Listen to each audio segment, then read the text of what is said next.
लोमस ऋषि कहने लगे, बेटा श्रृंगी, दो महात्माओं को महाराज परीक्षित के घर भिजवा दिया जाए, उन्हें अवगत करा दो कि उन्हें श्राप लग गया है, जो मौत से बचने का उपाय होगा उसे वो जरूर करेंगे। आज भाई बहनों, महाराज परीक्षित अपने राजभवन में बैठे हुए हैं। दो संतों को जब लोमस ऋषि ने अपने आश्रम से भेजा, संतों को आता हुआ देखा महाराज परीक्षित अपने राजभवन में सिंहासन पर उठ के बैठ गए। कहने लगे, आइए ऋषिवर, आइए आसन ग्रहण कीजिए। शैले शैलेन माणिक्यम मोक्तकम न गजे गजे, सात्वद ही सर्वत्र चंदनम न बने बने। आइए ऋषिवर, आसन ग्रहण कीजिए, जलपान कीजिए। आपने हमारे यहाँ पर आकर के हमारे इस महल को पावन बना दिया। आप खबर भेज देते, हम आपके आश्रम में वहीं आ जाते। संत कहने लगे, महाराज तुमने एक बहुत बड़ा अनर्थ कर लिया। क्या? संत बोले हैं आज महाराज परीक्षित ने कि राज में भाग खेली राजन, अब ऋषि लोगों पर क्या साथ दिखाने की सूझी थी तपस्वी लोगों पर।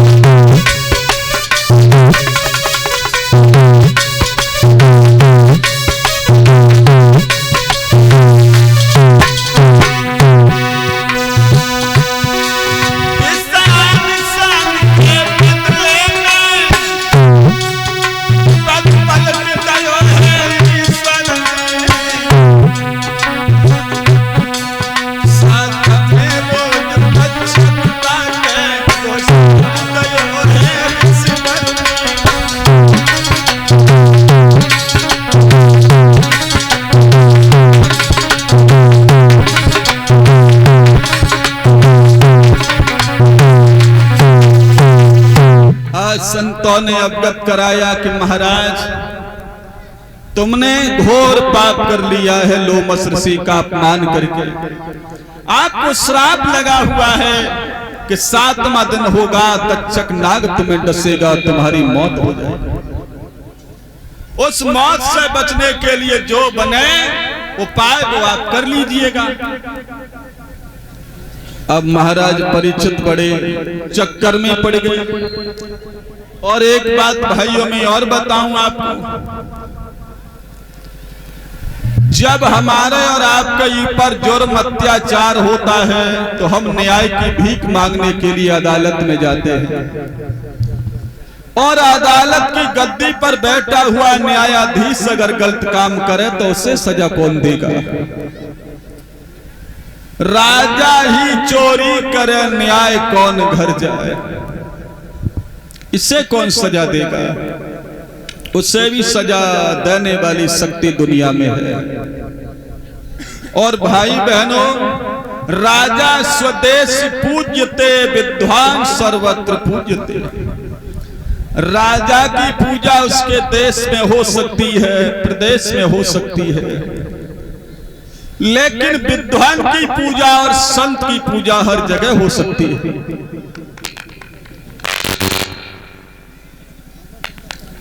इधर श्रीमान अजय कुमार यादव जी और गोलची भैया हमें भगवान की कथा में पुष्पों का हार पहनाकर 251 रुपए की मुद्राओं से सम्मानित कर रहे हैं। भगवान से कामना करूंगा भगवान इनके हाथ हमेशा धर्म क्षेत्र में बनाए रखे, इनके जीवन में आने वाली हर बाधाओं को इनसे पृथक रखे। और 11-11 रुपया हमारे सभी साथियों को दे रहे हैं। सॉरी 21-21 रुपया हमारे सभी साथियों को दे रहे हैं। इन्हीं के सौजन्य से यहाँ कथा में हमारा आना हुआ है। एक बार जोरदार तालियां बजा करके हमारे अजय कुमार और गोलची भैया का स्वागत कर दीजिएगा। आइए देखते हैं जहां प्रसंग चल रहा था उधर राजा की पूजा उसके देश में हो सकती है, प्रदेश में हो सकती है, लेकिन विद्वान की पूजा हर जगह हो सकती है। एक बार को आप राइफल वाले से लड़ लियो, लाठी वाले से लड़ लियो, भाला वाले से लड़ लियो, लेकिन भैया जीवन में अगर अपनी खैरियत चाहो तो इन माला वालों से बचते रहना, इन संत महात्माओं से बच के रहना। हो सकता है राइफल की गोली निशाना चूकने पर खाली निकल जाए, लाठी की चोट खाली कट जाए। अगर आपने किसी संत का अगर अपमान कर दिया तो संत की आत्मा का दिया हुआ श्राप कभी मिथ्या नहीं हो सकता। समझिए भक्तों, सत्ता की धमक में आकर के कोई गलत काम मत करना। आज परीक्षित ने संत का अपमान किया, इसलिए उन्हें श्राप लग गया। और जो ये समझता है कि मैं कुछ बन गया, वो बन नहीं गया। मौत की खतरा की पहली घंटी बज गई। समझो भक्तों, जब हमारे तुम्हारे ऊपर जुर्म अत्याचार होते हैं तो न्याय के लिए अदालत में जाते हैं, और जब अदालत का न्यायाधीश गलत काम करे तो उससे सजा कौन देगा? देने वाला है।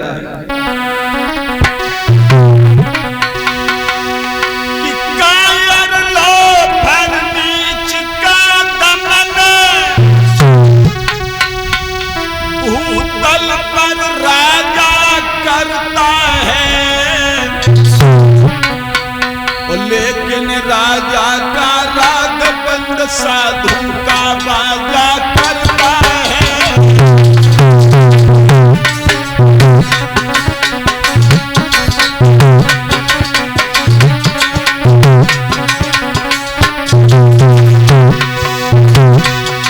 लेकिन राजा का राग बंद साधु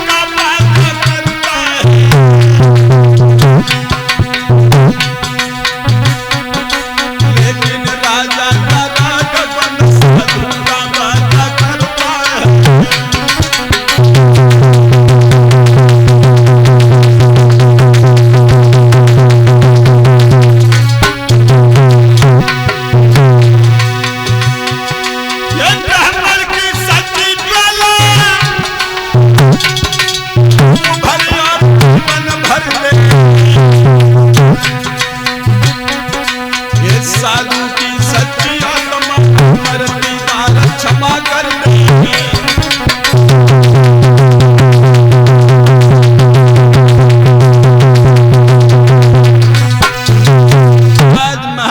परीक्षित रो रहे हैं।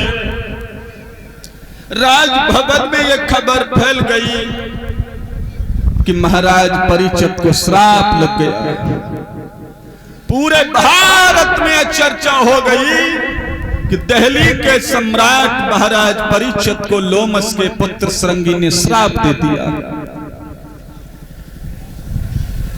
भाई बहनों, महाराज परीक्षित राजभवन में बैठे बैठे रो रहे हैं। प्रजा के लोग महाराज के पास आए, प्रभु अगर आप यहां से चले गए तो प्रजा का देखभाल करने वाला कोई नहीं है। राजा में प्रजा में बाप बेटे जैसा संबंध होता है। महाराज आज अपना राजपाट त्याग करके भगवान का भजन करने के लिए श्रीहरि गंगा के तट पर जा रहे हैं। प्रजा के लोगों ने उन्हें घेर के कहा कि महाराज ये शासन, ये राजपाट अब किसी को सौंप करके जाओ, ऐसे आप मत जाओ। महाराज ने सोचा कि हमें श्राप लग गया है, हम अपने पुत्र जन्मेजय को राज्य का उत्तराधिकारी बनाएंगे। जन्मेजय को बुला लिया। उस समय जन्मेजय की उम्र केवल 11 साल की थी। महाराज परीक्षित ने अपने पुत्र जन्मेजय से कहा कि लाला, आज से ये शासन तुम्हारा है, तुम यहाँ के राजा बनोगे, हम जाएंगे भजन करने के लिए। लेकिन बेटा एक बात का ध्यान रखना, राजा बनने के बाद ऐसा कोई कदम मत उठा देना जो समाज में तुम्हें नीचा देखना पड़े। आज से तुम इसके उत्तराधिकारी हो, शासन तुम्हें दे रहा हूं। और चलते समय महाराज परीक्षित ने अपने पुत्र जन्मेजय को गोद में लेकर कहा कि बेटा सुनो मेरी बात।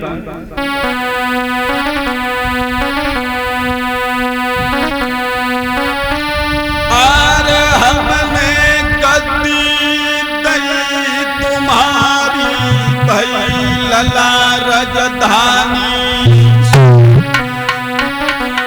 और मत दियो प्रजय संताप ले नहीं होई धर्म की हानि।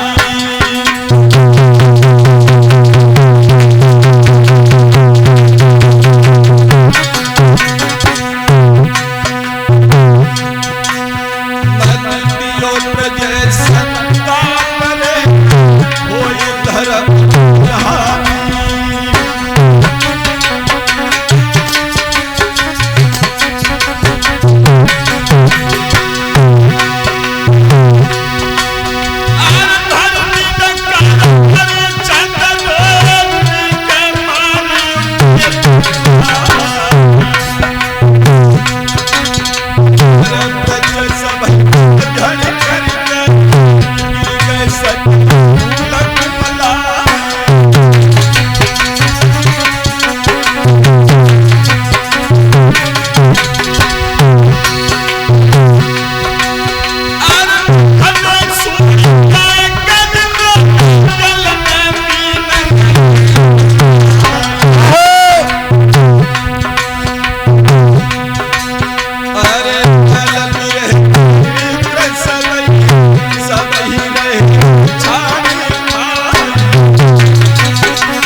उधर महाराज परीक्षित ने पुत्र जन्मेजय को शासन दिया, और शासन देने के बाद अपने राजसी वस्त्रों को उतार के रख दिया, और प्रजा का त्याग करके राज्य को छोड़ करके श्री हरण गंगा के रमणीक तट पर जाकर के आसन लगाकर अनशन व्रत लेकर के बैठ गए। उधर संत महात्माओं को मालूम पड़ा तो एक दो महात्मा नहीं थे, कुंभज, पाराशर, कात्यायन, वशिष्ठ, जितने भी प्रकार विद्वान संत हैं वो सभी इकट्ठे होने लगे। जिसकी समझ में जो उपाय आता है वो बताने के लिए चला जाता है। 88,000 ऋषियों का मेला लग गया गंगा के रमणीक तट पर। देखिए भाई बहनों, इंसान बलवान नहीं है बल्कि समय बलवान है। जो चक्रवर्ती सम्राट जिसके चेहरा की ओर हर इंसान टकटकी लगा करके देखता था, हर प्राणी इसका सम्मान किया करता था, आज समय के फेर में पड़ने के बाद महाराज परीक्षित को श्राप लग गया, और श्राप लगने के बाद उन्होंने राजपाट को त्याग दिया, संतों के मंडल में जाकर के बैठ गए। देखिए भक्तों, इंसान का समय कभी एक जैसा नहीं बना रहता है। जैसे आदमी के जीवन में मौसम बदलता है, साल में जैसे कभी गर्मी है तो कभी सर्दी है, कभी बरसात है, वैसे इंसान के जीवन में उतार चढ़ाव आते हैं। कभी धनवान हो जाता है, कभी गरीब बन जाता है। ये जीवन में ऐसे चढ़ाव उतार आते हैं, कभी इंसान का समय एक जैसा नहीं बना रहता है। विद्वान बता रहे हैं भागवत में कि सदा दिन एक से